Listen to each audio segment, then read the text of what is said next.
Meus irmãos, nós estamos agora, depois de termos lido o capítulo de Romanos, nós fizemos uma parte, né, do livro de Romanos.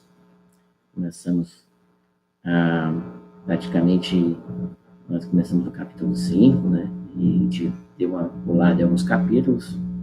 Então, talvez a gente termine para frente, depois volte para concluir a exposição completa. Algumas pessoas estão pedindo para fazer isso, talvez eu faça isso.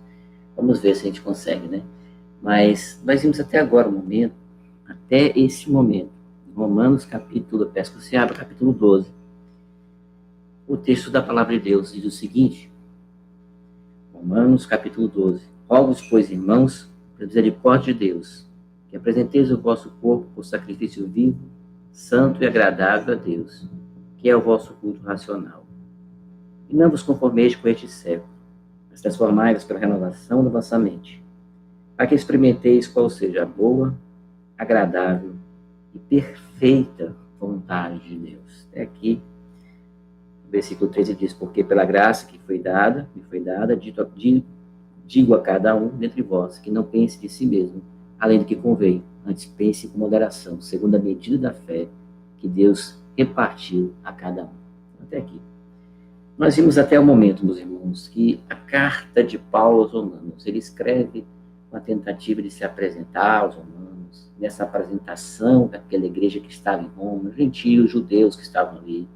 O apóstolo Paulo vai fazer essa explanação maravilhosa da justificação pela graça, mediante a fé, à luz de possíveis perguntas. Ele quer responder possíveis perguntas dos judeus. E nos primeiros 3 capítulos, logo no primeiro capítulo, ele fala que ele é devedor de grego, ele é devedor de judeu, primeiramente, depois do gentio, dos bárbaros, dos outros povos. Então, Paulo vai unir 2 povos aqui, judeus e bárbaros, ou seja, outros povos gregos, e ele vai começar, então, a explanar. Nessa explanação, que vai do capítulo 1, versículo 18, até o capítulo 3, versículo 20, ele fala de perdição. No 21, capítulo 3, versículo 21, até o capítulo 5, vai falar de justificação. No capítulo 6 ele vai falar um pouco sobre santificação, mas vai falar também de lei e de graça. No capítulo 7. No capítulo 8, lei do Espírito Santo. Então, na verdade, alguns colocam santificação em tudo, capítulo 6 ao capítulo 8, para poder, debaixo desse guarda-chuva, dizer que o capítulo 7 é lei e graça, capítulo 8 ele vai falar dessa santificação do Espírito Santo. Então, abaixo da lei do Espírito, no capítulo 8. Acho que capítulo 9 até o capítulo 11, a doutrina da eleição. Então, se você quiser gravar o mão, fica bem gravadinho, né? Bem fácil de gravar. De 1:18 a 3:20, perdição. De 3:21 a capítulo 5, você vai falar sobre justificação. Depois você vai falar do capítulo 5, de 6 a capítulo 8, você vai falar sobre santificação. Depois, entender do 9 ao 11, eleição. É uma forma didática, né, para a gente gravar essas grandes estruturas que vão trazer a ideia do todo o livro de Paulo, que ele quer falar sobre justificação pela graça, e imaginando que o judeu perguntaria para ele, tá bom? Nos últimos capítulos nós falamos sobre a eleição. Paulo une os 2 povos, dizendo que a plenitude de Israel é uma plenitude da soma dos gentios com a soma dos judeus, e todo Israel será salvo.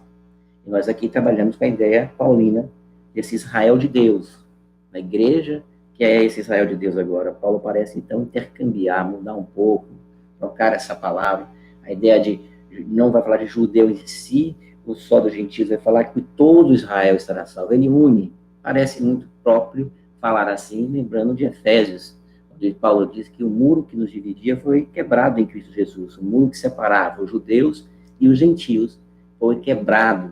Então, Paulo diz agora que nós somos unidos em Cristo Jesus.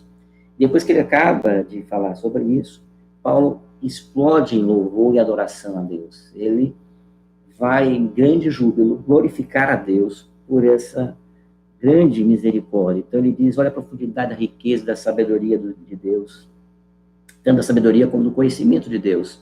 Quão insondáveis são os seus juízos e quão inescrutáveis os seus caminhos. Quem, pois, conheceu a mente do Senhor, ou quem foi o seu conselheiro, ou quem primeiro deu a ele, para que ele venha a ser restituído, porque dele, por meio dele, para ele são todas as coisas, a ele, pois, a glória eternamente. Amém. Então, Paulo louva a Deus pela profundidade da riqueza e da misericórdia de Deus. Então, muitos teóricos, estudiosos da carta de Paulo, vão nos falar que esse momento aqui, Paulo está concluindo em louvor, e aí, no capítulo 12, do versículo 1 ao versículo 3, alguns dividem até o 2, eu quase mudei ali hoje para poder fechar no 2, mas eu acabei deixando no 3 mesmo. Outros vão até o versículo 3, porque vocês vão entender daqui a pouquinho. Mas Paulo termina essa carta, termina esse momento agora, depois de falar sobre que todo mundo estava perdido até o capítulo 3:20. Todo mundo perdido, mas agora em Cristo é justificado. Mas a justificação não significa que você vai viver de qualquer jeito, você tem que santificar a sua vida. Como viveremos para o pecado? Não é como viveremos para o pecado, se para ele nós morremos, capítulo 6 de Romanos. Como é que a gente vai viver? Né? Mas a lei, qual é o papel da lei? A lei, ela mostra o nosso pecado, mas Cristo morreu por causa da lei, ele tinha que morrer, porque a lei diz que aquele que pecar, essa alma que pecar morrerá. Cristo não pecou, Cristo é santo, perfeito, mas ele substitui quem? Os pecadores. Então ele morre a sentença de morte, e agora em Cristo Jesus, o que vai acontecer? A igreja também vai morrer, a noiva morre. A igreja que estava casada com a lei, no capítulo 7, morre, e agora ela pode casar com aquele que morreu também. Então, nós morremos com Cristo. Se morremos com ele também ressuscitaremos. Essa é a ideia do apóstolo Paulo. Paulo, então, ao trazer essas ideias, ele vai falar, agora nós estamos libertados pelo poder do Espírito Santo. E Paulo, depois de falar disso, ele diz, meus irmãos, certo tempo da eleição, não pense que a palavra de Deus haja falhado. Porque nem todo Israel são israelitas, mas de fato, em Isaac será chamada a sua descendência. Então, Paulo vai mostrando que o Senhor vai, no povo judeu, em todo momento, em toda a história, o Senhor reservou 7.000 homens que não vão dobrar o joelho, o Senhor tirou Moisés, o Senhor amou Jacó, se aborreceu de Esaú. Paulo vai mostrando que cada parte, como Deus fazendo essa maravilhosa salvação. Então, alguns autores vão dizer que esse louvor de adoração que Paulo está falando não é só pelo capítulo anterior de Israel, ou seja, da eleição, mas de toda essa parte que ele fala. É como se Paulo lembrasse de tudo que ele está escrevendo, que é uma carta, e ele lembra de tudo, ele fala como o Senhor é sábio, como a mente do Senhor é profunda. Quem é que conhece a mente do Senhor, senão o próprio Espírito dele? Então, Paulo vai trabalhar com essa ideia de uma maneira tão profunda, que o Espírito Santo move Paulo em adoração. Então, no capítulo 9 ao capítulo 11, Paulo está mostrando onde está a eleição na igreja. Deus tem reservado pessoas do mundo todo para a salvação. Pessoas que fazem parte da igreja, como também judeus, parte de judeus e parte dos gentios. Nos exorta para que agora não sejamos também soberbos, como alguns judeus foram. Pelo contrário, temos que ter humildade, porque a salvação é pela graça, não é pelas obras, não é pela lei. Depois de dizer tudo isso, então, o que é que acontece? No capítulo 12, versículo 1, rogo-vos, pois. Então, uma das coisas que você pode aprender, lendo Paulo, pelo menos, principalmente Romanos, é que ele fala, portanto, pois, todos esses conectivos, você precisa prestar atenção, porque essas conexões vão trazer alguma ideia para a gente, que ele está falando de uma ideia que continua, não é uma ideia que terminou lá atrás. Uma pausa e aí ele continua. Dá uma pausa, ele continua o raciocínio não parou. Então, o raciocínio de Paulo agora é o seguinte, alguns chamam de aplicação em Paulo. Alguns dizem que Paulo, então, como um verdadeiro pastor daquela igreja que ele não conhecia, que ele estava se apresentando, o apóstolo Paulo, então, ele vai, nesse momento, como um bom pastor, mostrar toda a doutrina,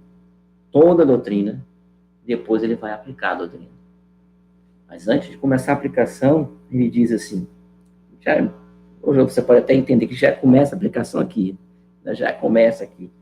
Rogo-vos, pois, irmãos, pela misericórdia de Deus, que apresenteis o vosso corpo por sacrifício vivo, santo e agradável a Deus, que é o vosso culto racional. E é interessante, alguns autores vão nos dizer que, por que Paulo vai trazer essa expressão aqui, racional? Primeiro ele vai, rogo-vos, pois, diante de tudo isso, irmãos, pelas misericórdias misericórdia de Deus. É interessante.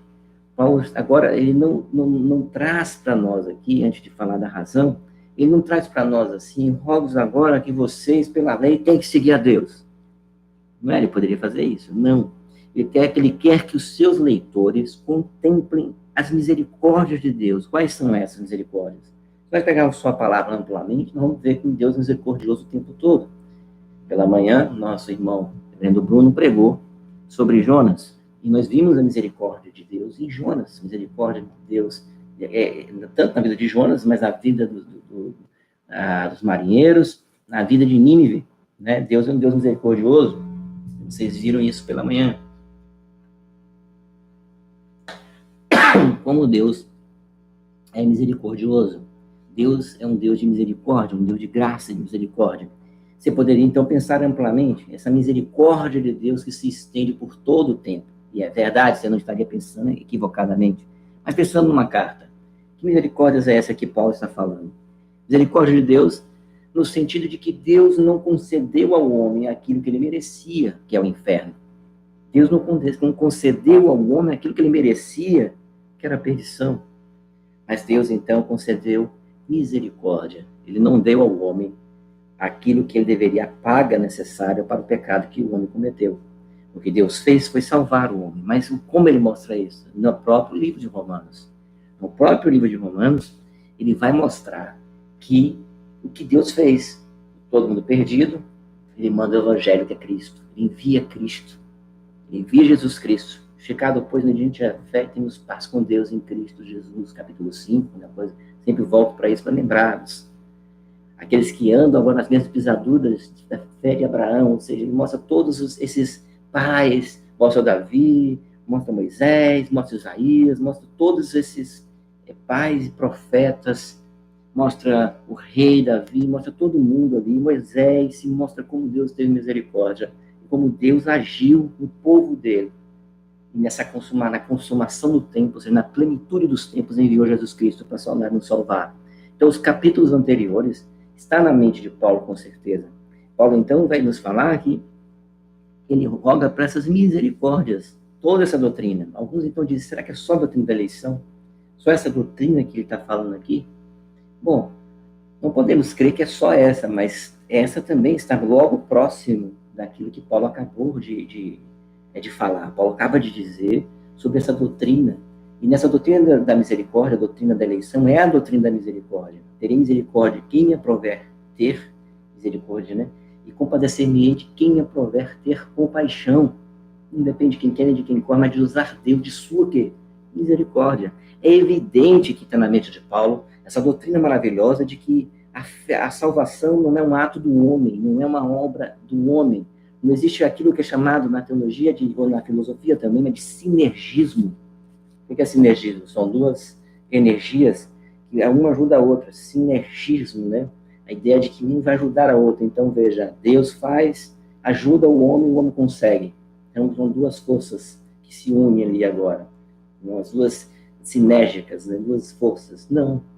É uma energia, ou seja, monergia. Ou seja, é Deus que age no homem. Deus desperta o homem, abre os olhos dos homens, e os homens conseguem contemplar as maravilhas da sua lei, da sua graça e da sua misericórdia. Então veja que é pela misericórdia de Deus que Deus vai abrir a mente do homem, e o homem vai começar a compreender o que é o Evangelho.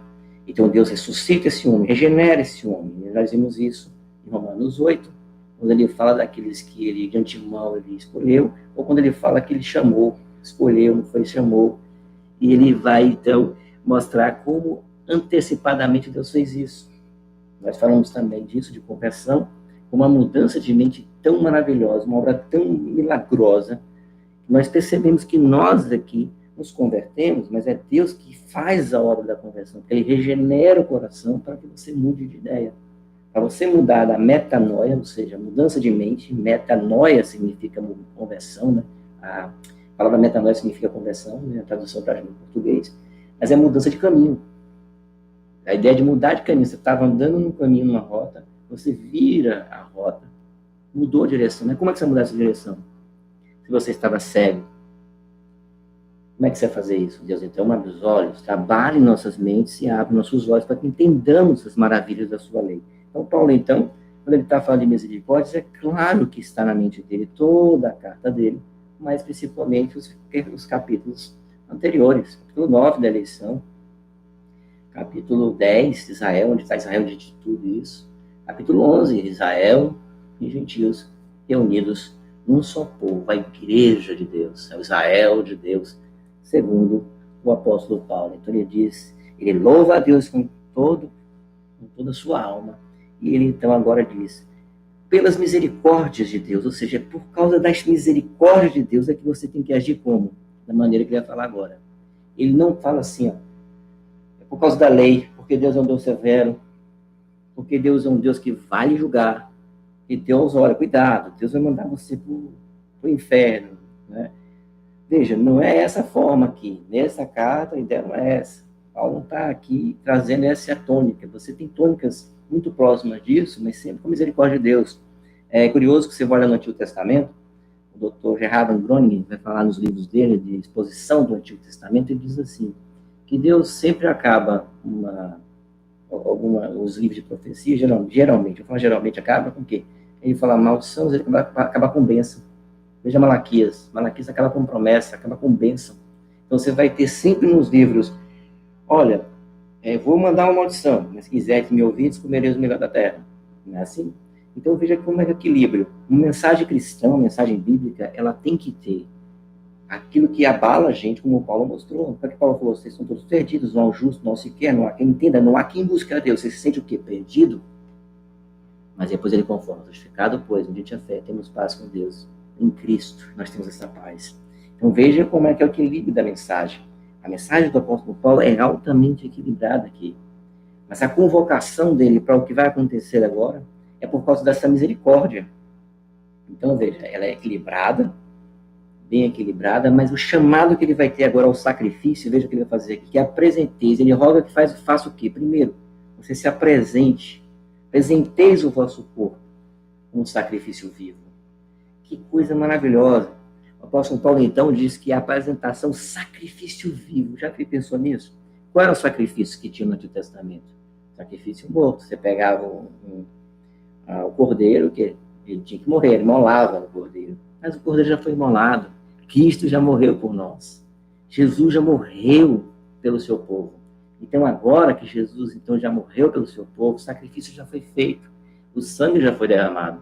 E se o sangue já foi derramado, como é que você vai sacrificar ainda? Paulo está chamando aquele povo ao novo sacrifício. Ele está chamando Deus. O chiado. Então, meus irmãos, alguém está falando de um chiado aí no fundo. O quê? O chiado deve ser do computador, gente. É do. Tem alguém falando aqui, reclamando do chiado. E aí, quando a pessoa. Aí... Mas olha, vai ter que ficar o chiado aí, porque o chiado é do computador que está funcionando, eu acho. Não tem nenhum outro. Ó, vou botar o ouvido aqui, ó. Aqui tá ótimo, tô dizendo aí. Tô falando que tá ótimo mesmo. Eu não vou ter também como resolver isso, tá? Perdão aí, atrapalhou meu raciocínio aqui. Né? Mas, tudo bem. É alguém aqui falou, aqui, reclamando aqui, que tinha um chiadozinho aí. Mas não vai dar para tirar o chiado do computador mesmo. O silêncio chegou, quando fica mais silencioso, ele capta mais barulho em qualquer lugar aqui da casa. Aí ele capta o barulho. Aí fica um pouco difícil. Vamos voltar então, gente. E agora vamos voltar no raciocínio. O apóstolo Paulo então vai falar da apresentação do vosso corpo, sacrifício vivo. E esse sacrifício então já foi feito, o sacrifício morto. Cristo morreu por nós. Então ele derramou o seu sangue, morreu por nós. E ao derramar o seu sangue por nós, a morte já teve, então já houve o sacrifício. Então ele não está pedindo agora que volte a sacrifícios antigos que já passaram. Esses sacrifícios já passaram. Agora o sacrifício que ele quer é um sacrifício vivo, santo e agradável a Deus. Veja então que ele vai aqui, ó. O sacrifício agora do corpo, sacrifício vivo. Mas o corpo, veja, ele vai trazer uma outra expressão aqui, a expressão corpo para Paulo, a expressão de totalidade. Paulo está falando que o total do ser humano deve ser entregue a Deus. Não é uma parte do ser humano, é a totalidade da vida cristã. Então, o corpo aqui é uma palavra muito interessante também, porque nessa época a filosofia grega já dizia que a matéria é má e que o espírito é bom. Ou seja, o corpo, para muitos gregos da época, o que acontecia? A ideia é que o corpo é a prisão da alma. Paulo, então, aqui está dizendo que não, ele não é a prisão da alma. Através do corpo, você manifesta a santidade de Deus. Veja que coisa impressionante, até porque ele diz que o Espírito Santo habita em nós. Então, se a gente entendesse que o corpo é coisa ruim, é coisa má, você estaria, então, com uma séria dificuldade de entender como é que o Espírito habita, né, em nós. Lloyd Jones, falando sobre isso, ele diz que, olha, é desonroso a Cristo, a encarnação, no sentido assim, como foi humilhante, não desonroso, como foi humilhante a Cristo, como Cristo se humilhou, habitando, se tornando carne, habitando em nós, como foi humilhante para a pessoa do Filho, mas também humilhante para a pessoa do Espírito Santo, habitar em pessoas pecadoras como nós, não é verdade? Mas o pecado não está ligado apenas à matéria, né? A pecado é a totalidade, o pecado atinge a totalidade do homem. Todo o nosso corpo foi atingido, então, pelo pecado, irmãos. Então não tem como a gente entender que foi uma parte só que foi atingida. Algumas pessoas pensam assim, foi só a parte do cérebro que foi atingida. Não, o corpo todo, nosso corpo todo foi atingido. Mas então o quê? Nosso corpo todo tem que ser levado por sacrifício vivo, santo e por sacrifício vivo, nosso corpo todo como sacrifício vivo, ou seja, a nossa vida é um sacrifício a Deus. Assim como Cristo sacrificou a sua vida e morreu por nós, nós agora vamos sacrificar a nossa vida, vivos ainda, não é a morte, a nossa vida vai gerar agora sacrifício para Deus. Então ele diz assim, por sacrifício vivo, então, a ideia de corpo entregue vivo, a nossa vida, totalidade é que vai servir para Deus. Então ele diz santo e agradável a Deus. Então, esse sacrifício é um sacrifício que vai ser agradável a Deus, que é o vosso culto racional. Como Paulo trabalha com essa ideia? Ele tenta entender, Paulo vai trabalhar a ideia para nós, uma ideia de que o nosso sacrifício, ele é santo, ele é agradável, é a vida que vai estar diante de Deus, ele tem que ser santo e agradável. Assim como o animal era colocado, tinha que ser imaculado, não tinha que ter mancha, malha, etc. Algumas pessoas acabam interpretando errado essa ideia. Essa ideia é para dizer que é santo, mostrar a santidade de Cristo. Assim como o animal tinha que ser santo para ser sacrifício, Cristo tinha que ser santo, e Cristo é santo. E o Cristo que é santo, Jesus que é santo, perfeito, ele também se entregou e morreu. Então, que nós vamos morrer agora no sentido físico. Vamos morrer um dia, é evidente. Mas agora, você vivo, você agora tem que ser santo. Ser santo como ele é santo. Ser santo como Cristo é santo. Ser santo como Deus é santo. Alguns textos de Paulo e outros vão demonstrar essa ideia de maneira muito, muito clara, né? Ele fala que a gente tem que não agora adorar a Deus em palavras vãs, em chocarrices, coisas essas inconvenientes, mas antes, pelo contrário, ações de graça. Ele vai falar em Efésios, capítulo 5. Efésios, capítulo 5, 10, ele diz assim, provando sempre o que é agradável ao Senhor, e não sejais cúmplices nas obras infrutíferas das trevas, antes, porém, reprovai-as. Então, Paulo vai falar isso já em Efésios. Em Filipenses, capítulo 4, versículo 8, veja o que o apóstolo fala também sobre isso. Ele diz assim, finalmente, irmãos, tudo o que é verdadeiro, tudo o que é respeitável, tudo o que é justo, tudo o que é puro, tudo o que é amável, tudo o que é de boa fama, se alguma virtude há, e se algum louvor existe, seja isso que ocupe o vosso pensamento. Então, Paulo já vai estar aqui trazendo, nessa ideia de Romanos capítulo 12, do versículo 1, vai trazer aqui a ideia de um culto agradável, o vosso culto racional. Que racionalidade é essa? A gente já sabe, Paulo fala que a gente tem que ter a mente de Cristo e tudo mais. Mas é interessante que esse culto tem que ser agradável, tem que ser santo, assim como Cristo foi santo, entregou a sua vida. Nós vamos entregar nossa vida agora, viver para Cristo, nossa vida, nosso corpo, tudo vai ser para Jesus Cristo. Tudo nossa vida vai ser para o nosso Senhor e Salvador Jesus Cristo. Isso é importante. A outra coisa também interessante aqui, que tem aqui no texto é que ele fala culto racional. E alguns autores vão nos falar que da Bíblia é a primeira vez que Paulo vai falar isso, ou seja, tem essa palavra racional, você vai contar em Pedro também, mas você não vai ter muitos textos. Alguns falam que são 2 vezes, mais ou menos, que vai ter essa ideia de esse culto racional.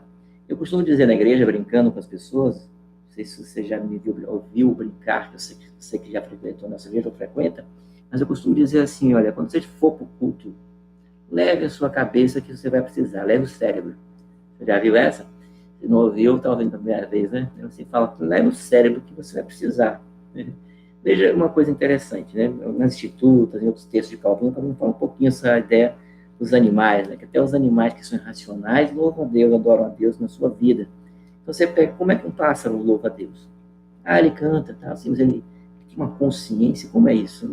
A gente não sabe, né? Você não tem, a gente pensa que não tem essa consciência que o homem tem. Eles não são racionais como seres humanos, não é isso? Os animais são seres irracionais. Como é que eles louvam a Deus? Pela sua vida, né? Ao fato deles existirem, eles foram criados por Deus. A própria criação louva a Deus. Mas a criação louva a Deus sem voz, sem racionalidade. A voz da criação é uma voz no sentido da própria criação, que ecoa a glória de Deus, né? Mas quem tem condições de cultuar a Deus de maneira racional, lógica, no caso aqui do versículo aqui, a palavra racional, que é a palavra lógicos, a ideia de que é algo que você raciocinou e você louva a Deus. Então, olha, 2 coisas importantes aqui. Paulo, então, vai dizer que a gente tem que fazer tudo isso por causa da misericórdia de Deus, e pela misericórdia de Deus tem que fazer o quê? O que temos que fazer por causa das misericórdias de Deus?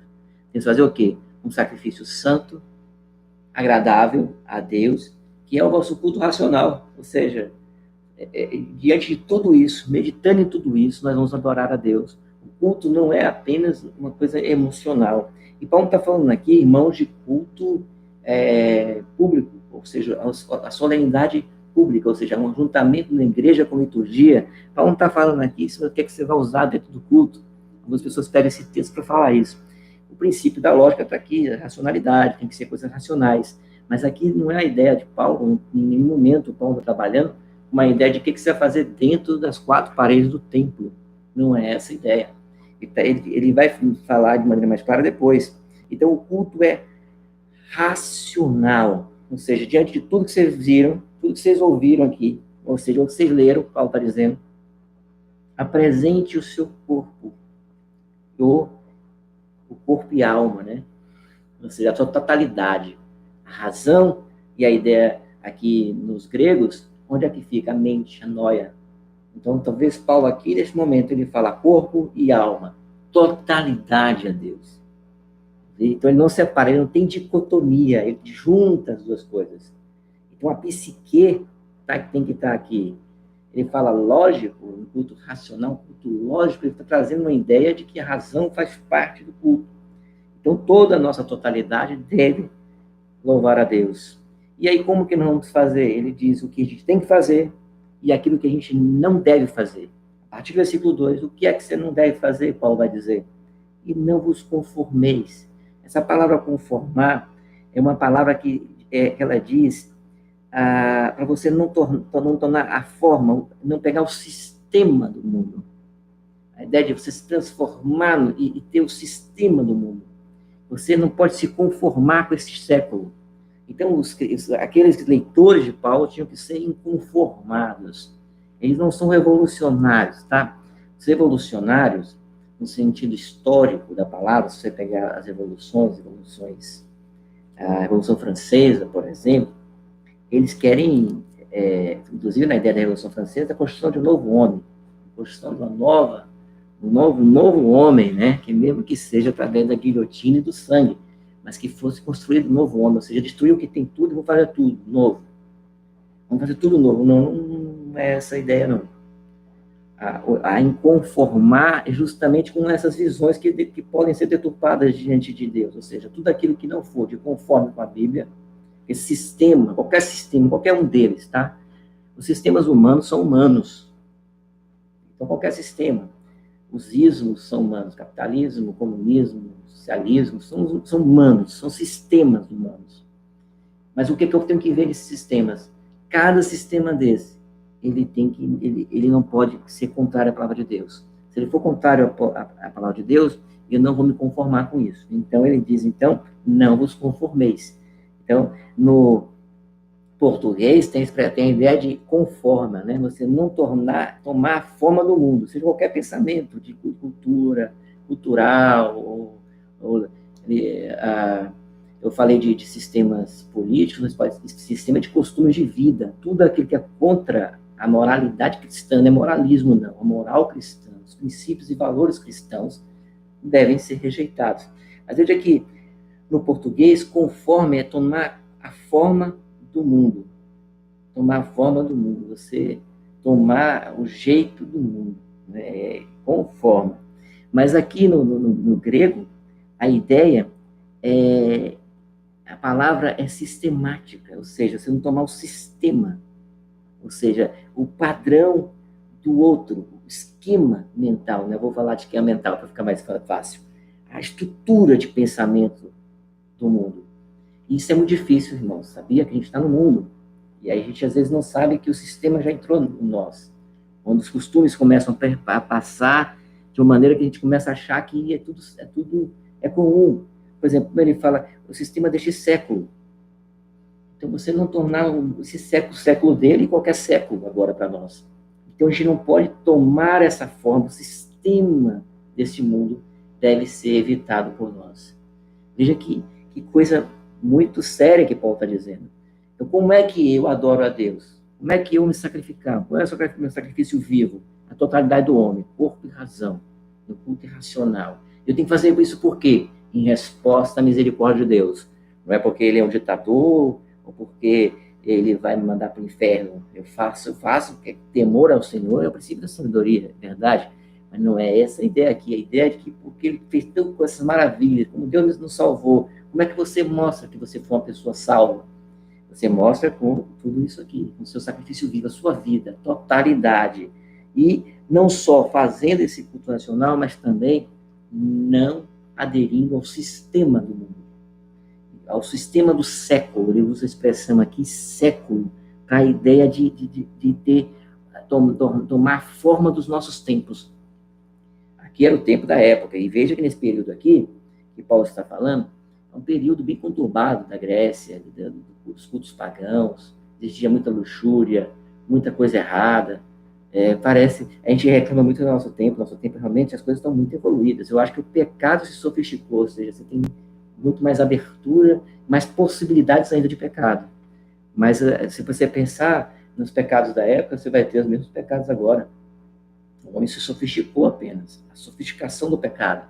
O pecado agora ganhou a informática, ganhou a mídia, ganhou as redes, mas esses pecados continuam ainda tendo pecados, por exemplo, do corpo, que tinha muitas orgias nos tempos pagãos, todas essas coisas já existiam. O que Paulo está falando é que você não deve tomar esquemas do mundo, o sistema do mundo, mas transformá-los pela renovação da vossa mente. De novo, ele trabalha com a ideia de mente, né? O lógico, o racional e a renovação da mente. Transformai-vos, aí sim ele fala para você a palavra metafose, né? Metamorfose. A metamorfose é usada aqui, né? No grego, né? Em português a gente traduz como metamorfose. A metamorfose é aqui agora. Precisamos ter uma metamorfose, que é a renovação da vossa mente. Metamorfose da mente. A santificação, ela é uma metamorfose da mente. Esse processo de você tirar esquemas, que são esquemas do mundo, e trazer agora uma renovação, um pensamento agora renovado. Entendeu? As pessoas falam assim, então, nós somos renovados nesse sentido. Pensamentos restaurados. Né? A expressão restaurada é interessante porque ela vai nos lembrar da restauração do pensamento antes do pecado, antes de Adão pecar. Um pensamento santo, um pensamento renovado. Então você precisa renovar a mente. Em outro momento, Paulo diz para o quê? Para mortificar os feitos do pecado no corpo. É interessante. Ele não diz assim que o pecado... como mortificar o pecado? Ele diz, mortificar os feitos do pecado. Então, nossa mente vai gravando coisas. Eu me recordo que reverendo Augusto Nicodemos, em uma das pregações dele, se vocês quiserem, você busca na internet, ele fala um pouco sobre isso. E ele que diz lá, né, que tem algumas coisas, não vou nem explicar direito, claramente, porque não, ele falando é uma coisa, eu falando é outra, né? Mas assim, ele fala nos seus vídeos como coisas do passado dele, às vezes vinham à mente dele ainda, como era difícil. Né? Então, não precisa nem ir para ele, pense em você mesmo, como coisas da mente, né, pecados, né? Ele falou no culto público, ele falando de coisas, ele dizendo como a gente precisa trabalhar isso, santificar nossas vidas, porque às vezes quando a pessoa se converte, e se converteu depois de uma idade, alguns pecados que ela cometeu no passado vêm à mente dela, voltam para a mente dela, e ela precisa lutar contra isso. A santificação, muitas vezes, é aquela pessoa que sai de uma batalha, sai de algo tão duro, mas sai ainda com ranhuras. Então, às vezes, por exemplo, você vai e lembra de uma cicatriz que está ali. Uma pele já voltou, uma pele nova que está ali agora. Mas você, quando olha para aquela pele, você sabe que tinha uma pele velha, antiga ali. Que existiam coisas que você cometeu, pecados que você cometeu, e que agora você precisa santificá-la. Então, na ideia de Paulo, de mortificar os feitos do pecado no corpo mortal. Então, aqui nessa ideia, Paulo está dizendo, renove a mente, renove os seus pensamentos, transforme, não aceite esse esquema do mundo, mas metamorfose, né? Ou seja, transformai-vos pela renovação da vossa mente. Para quê? Aí é o objetivo dele. Para quê? Para que experimente qual seja a boa, agradável e perfeita vontade de Deus. Para que experimentemos a boa, agradável, a perfeita vontade de Deus. Para que você experimente, para que você, inclusive essa expressão aqui, experimenteis, é uma ideia de para você verificar, provar mesmo da boa, agradável vontade de Deus. Você precisa, então, fazer o que o apóstolo Paulo acabou de dizer.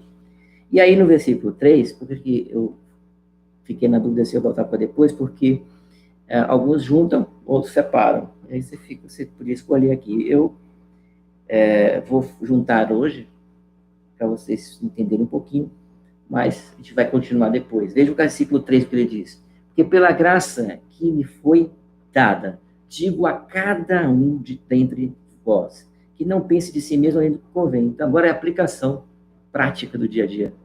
Uma aplicação que Paulo, então, vai dar. Cada um não pense mais além das forças que foi lhe dada. Então, essa palavra aqui, dentre vós, não pense, além do que convém, é uma expressão grega que fala de força, né? Você não pode pensar, tem que pensar com moderação, ou seja, não pense mais do que você é. Não pense além de você, mais do que você é mesmo de fato. É uma das aplicações que Paulo vai dizer aqui. Pelo contrário, pense com moderação. E pense com medida de fé que Deus repartiu a cada um.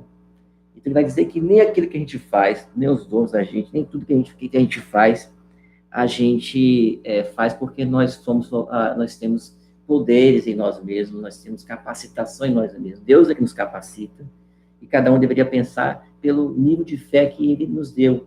Cada um tem a sua parte. Depois ele vai dizer que ele partiu a cada um, ele que deu a cada um, a cada pessoa do corpo da igreja, ele deu os seus dons. Então, depois ele vai dizer assim, sobre os membros do corpo da igreja. Mas eu vou parar por aqui, meus irmãos, para fazer algumas aplicações importantes para nossas vidas. Então, nós entendemos o texto. Como é que nós entendemos?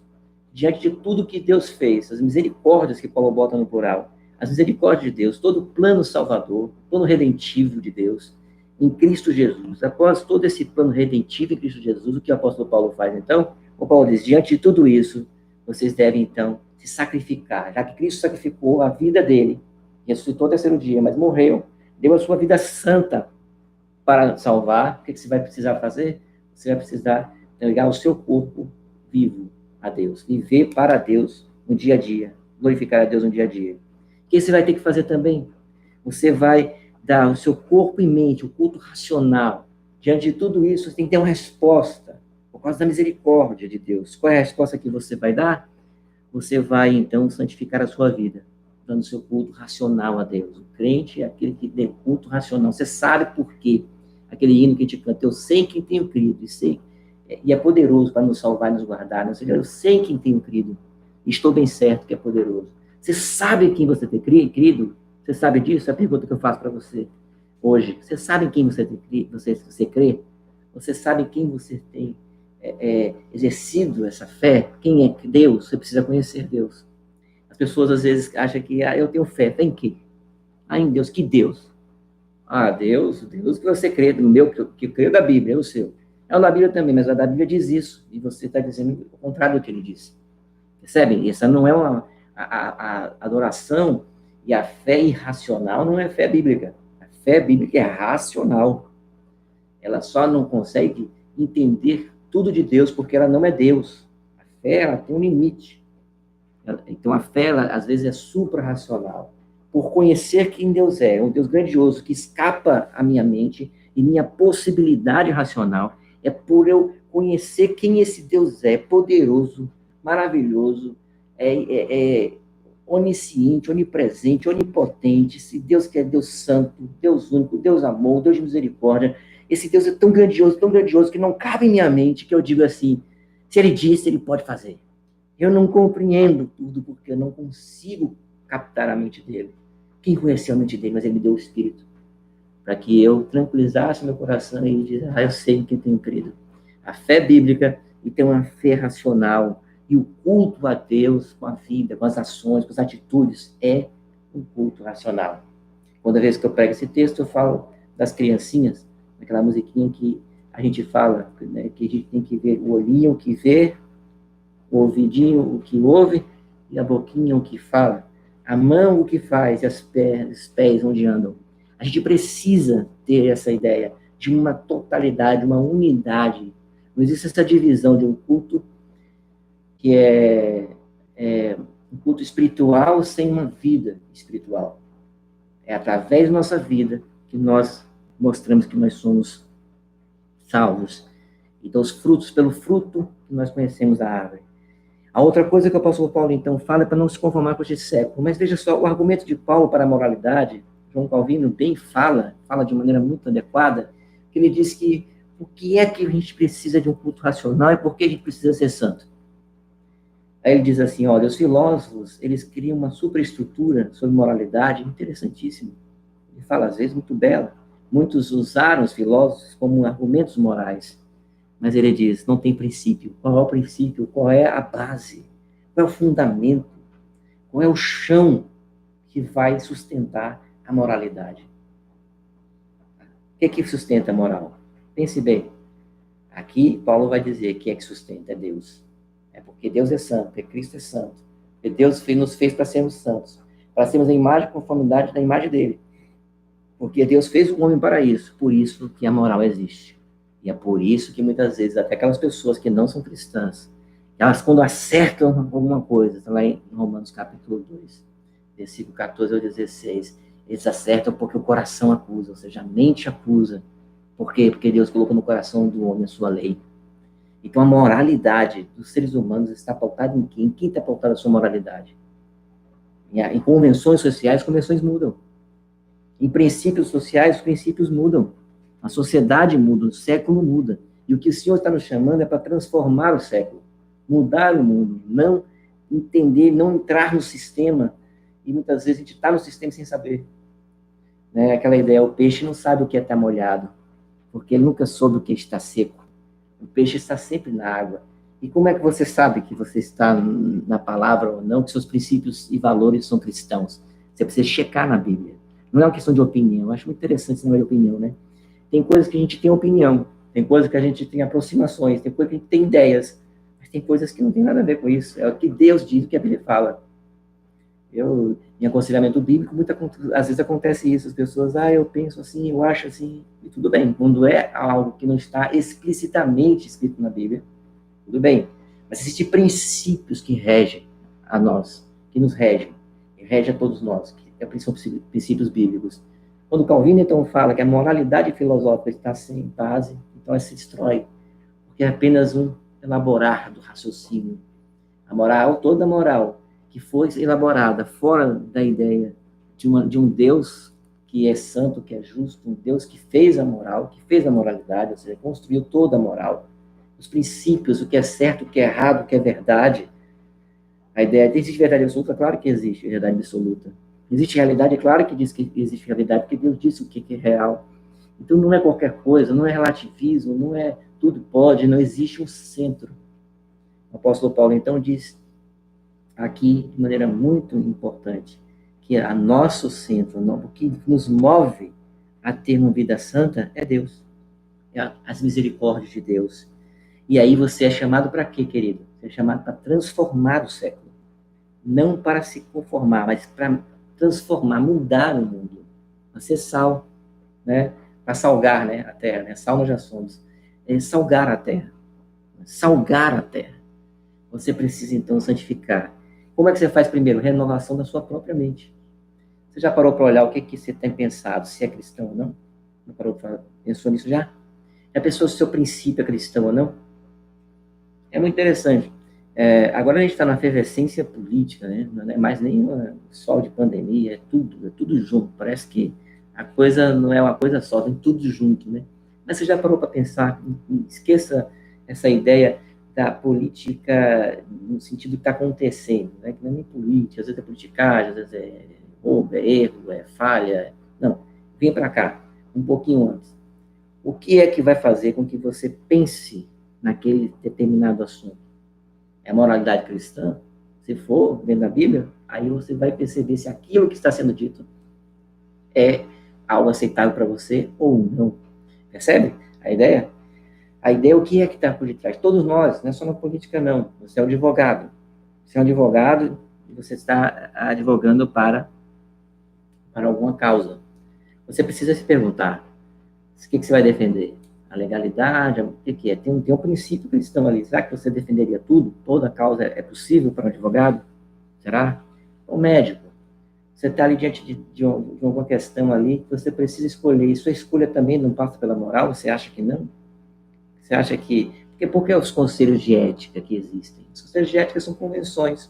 Aquilo que é ético hoje pode ser que não tenha sido ético há uns 10, 20 anos, 30. Porque são convenções humanas. A ética filosófica é uma ética que não tem muitas vezes o princípio moral lá. A ética cristã é a bíblica. Você é de que área? Das artes? A mesma coisa. Você é jornalista? A mesma coisa. Você é um pintor? A mesma coisa. Economista? A mesma coisa. Você que trabalha na faxina? A mesma coisa. O que você faz na sua vida? Você é um caixa? Você é um bancário?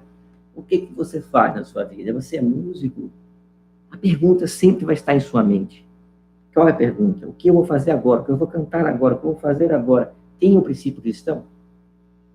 Isso para tudo, para o seu corpo. Será que você vai entregar o seu corpo, por exemplo, a uma relação que está fora das Escrituras?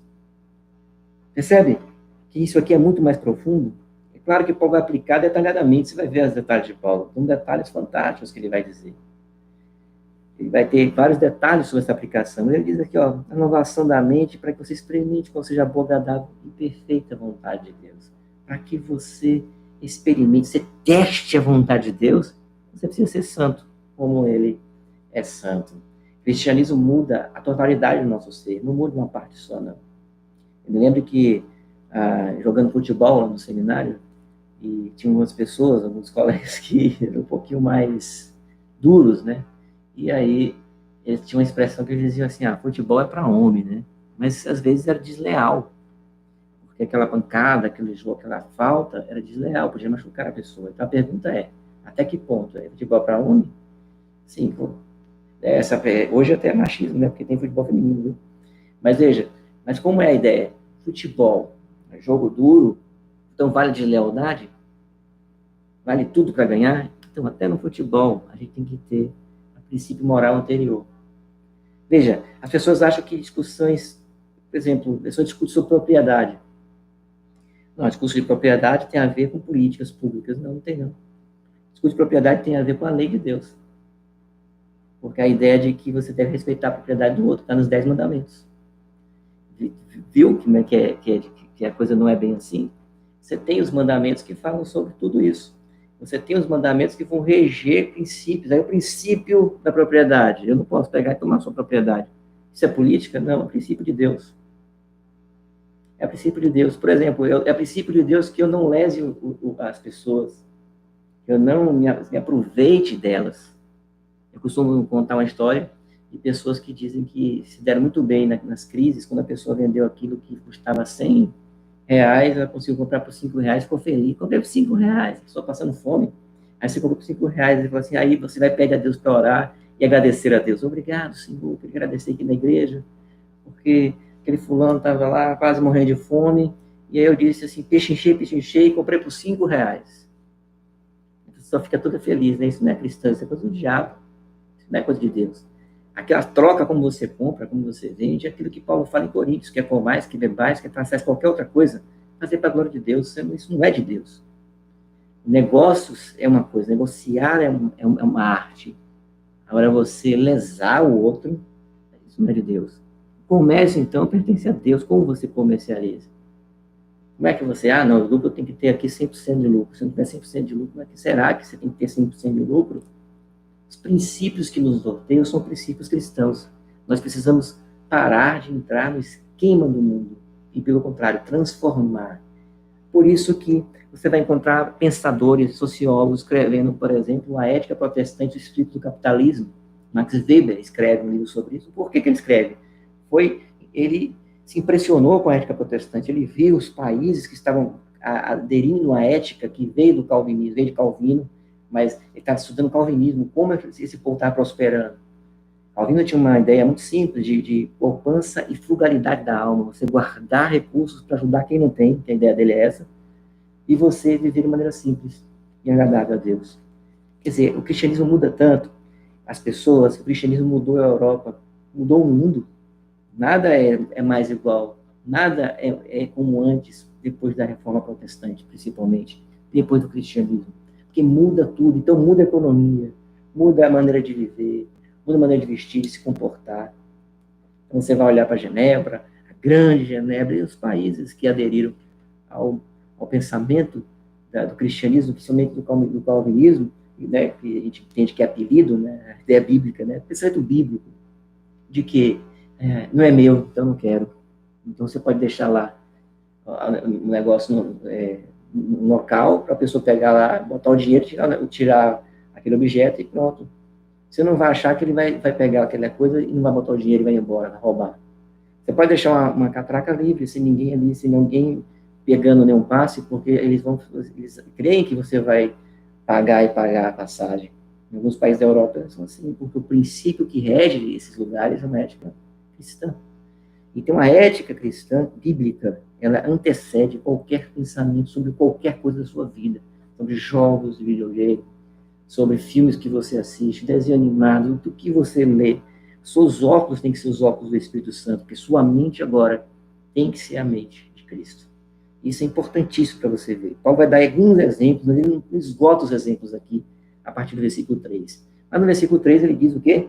Porque pela graça que me foi dada, de cada um de vós que não pense em si mesmo. Então ele está dando um exemplo. Começa com esse exemplo. Além do que convém, antes pense com moderação, segundo a medida da fé que Deus deu. Ele vai primeiro mostrar, pense com humildade, não pense além do que você tem, porque quem te deu é Deus. Então aí ele vai dando vários exemplos, eu vou falar isso na próxima mensagem. Queridos irmãos, nós somos chamados para levar a nossa mente, nossa cabeça, né, a nossa totalidade para o sacrifício. Você está pronto para esse sacrifício? Você só pode estar pronto para esse sacrifício se antes você crê em Cristo Jesus como Senhor e Salvador da sua vida. Se antes você tem a morte do Filho, se você morreu com Ele e se você ressuscitou com Ele, então você agora vivo, você pode entregar a sua vida na sua totalidade. Aquilo que você vê, aquilo que você ouve, aquilo que você fala, aquilo que você toca, como nos galhos por onde você anda. Esses são sacrifícios, são santos a Deus. E aí você vai experimentar com a boa, agradável, perfeita vontade de Deus na sua vida. Quer experimentar isso? Morra para você mesmo. Ressuscite com Cristo. Venha para a morte do eu e viva a vida em Cristo. Sacrifique a sua vida, sua totalidade para Deus. Mas por que você tem que fazer isso? Porque Ele é misericordioso.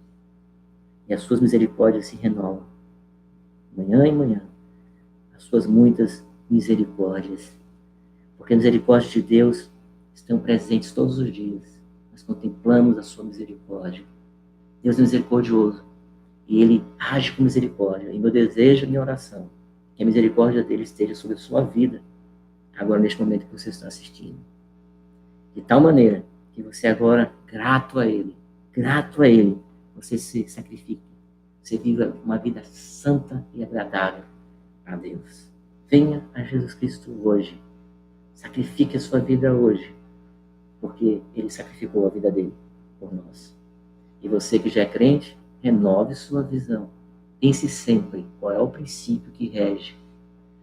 Pensar por princípios é pensar mais do que uma filosofia, do que sociologia, do que pensamentos, do que política, de comunismo, socialismo, ou sobre ética médica, ética psicológica, ética econômica, sobre qualquer outro pensamento, sobre música, estética da música, estética da vida, estética da arte. Você pode pensar tudo isso assim e você não ter base sólida para segurar isso, para sustentar isso. Você vai ter muita dificuldade. Muita dificuldade. Se você não tiver o princípio de Deus na sua vida. Quem rege toda a nossa realidade é Deus, através do seu Espírito. Ele nos deu os óculos do Espírito Santo. Ele nos deu a mente de Cristo. Então, querido, renove a sua mente. Peça a Deus hoje, Senhor, o que eu preciso mudar? Mude em mim. Faça em mim, Senhor. Aquele cântico bonito, né, que até eu acho que as pessoas cantam, mas não sabem, não é duro aquele cântico, quando fala que me quebre como um vaso, né? Não vou nem falar a frase completa para não ter problema. Mas me quebre, me faça de novo, né, que a pessoa fala. O Senhor quer que renove, retire, restaure, retire o que não é de Deus, jogue o lixo fora, recicle a sua mente, a sua vida. Pense assim, isso glorifica a Deus? É para a glória de Deus? Qual é o princípio que rege essa minha visão? É Deus? Ou é filosofia, sociologia, minha cultura, minha vida, minha família, meu pai, minha mãe me disse? São coisas muito boas, mas será que é isso? Renove a sua mente. Rogo, pois, irmãos, por misericórdia de Deus, que apresenteis o vosso corpo, sacrifício vivo, santo e agradável a Deus, que é o vosso culto racional.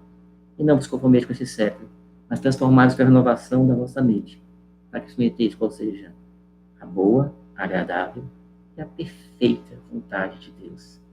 Que essa perfeita vontade de Deus, essa boa, agradável, perfeita vontade de Deus, seja o que você agora teste, experimente e receba em sua vida. Deus te abençoe. Vamos orar? Senhor nosso Deus e Pai, nós te agradecemos por tua graça, pelas tuas misericórdias, pela salvação em Cristo Jesus, por tudo que o Senhor fez, pelo plano da redenção, o plano da salvação.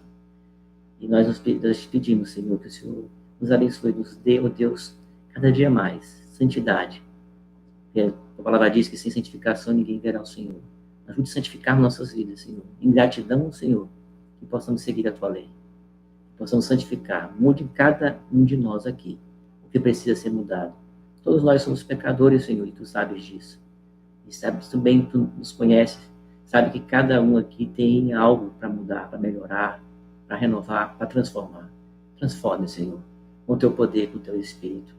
Faça patente aos nossos olhos aqueles erros, aqueles pecados que cometemos. E faça com que mudemos. Então, nós oramos em nome, por amor de Jesus Cristo, suplicando também que haja conversão para aqueles que, quem sabe, ainda não te conhece. Que haja, ó Deus, regeneração, transformação, conversão, pelo poder do teu Santo Espírito. Em nome de Cristo que nós oramos.